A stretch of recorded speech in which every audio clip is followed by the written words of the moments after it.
Installing a WordPress blog using Fantastico. Now, if your web hosting provider provides you with a little thing called Fantastico, you're in luck. I'm going to show you just how simple it is to install a WordPress blog using Fantastico. All right, the first thing you'll need to do is, on your domain, is to log into your cPanel or site admin. If you have a cPanel type hosting provider, like you see here, cPanel, then you're going to want to go to yourdomain.com/cPanel. Once you get into your cPanel, you're on the main page with all the icons. Scroll down. What you're looking for is a nice big blue smiley face. We're right here where it says Fantastico Deluxe. Go ahead and click on that. Now, what Fantastico is just an easy installer for various free or open source, and in some cases paid, type of software products that you can put onto your server. Obviously, we're only concerned with one, and that's WordPress. So at this point, we'll go ahead and click on WordPress. This just gives you a short description of what WordPress is, where the home page for WordPress would be, and WordPress support forum. And right here is the one we're interested in, new installation. Just tells you how much disk space is required and how much you have available. This also tells you the version that Fantastico is currently installing. In another video, I'm going to show you how to update or upgrade your WordPress software. Alright, so step one, just click on New Installation. Now you're going to be onto this page here where you're going to go ahead and set things up. Now, first things first, if you have the type of a hosting where you can host multiple domains on one account, you'll find more domains here if you have them. So select a domain you want to install your WordPress blog on. Install in directory. Now, if you want to put this in a subdirectory, because say you have something on your index page, then you go ahead and give it a name. Most people choose blog, so it would be yourdomain.com/blog. Myself, I'm going to install it in the main or public HTML directory, so I'm not going to use any type of directory name here. Admin. What you want to do here is give yourself an administrator name. Most people just choose admin, but choose whatever you'd like and make sure it's secure. Same with the password.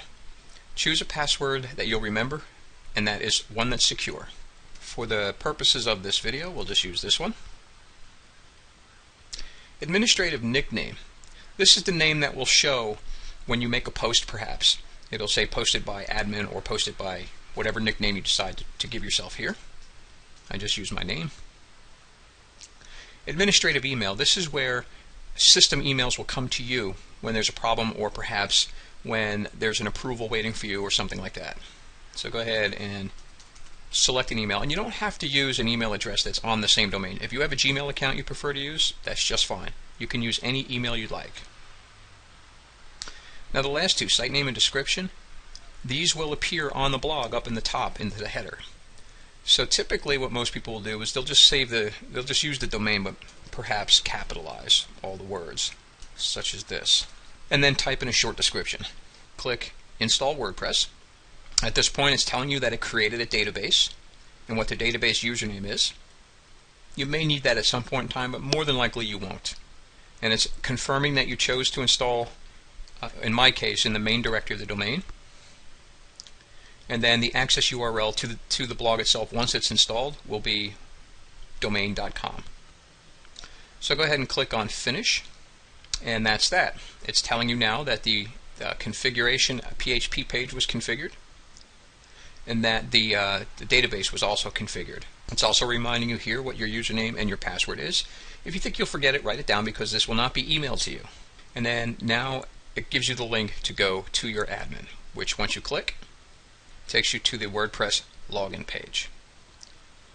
Now we'll go ahead and use the username and the password that I selected, and we're going to click Login, and there you have it. No, you can't see the whole thing, so go ahead and scooch it over here.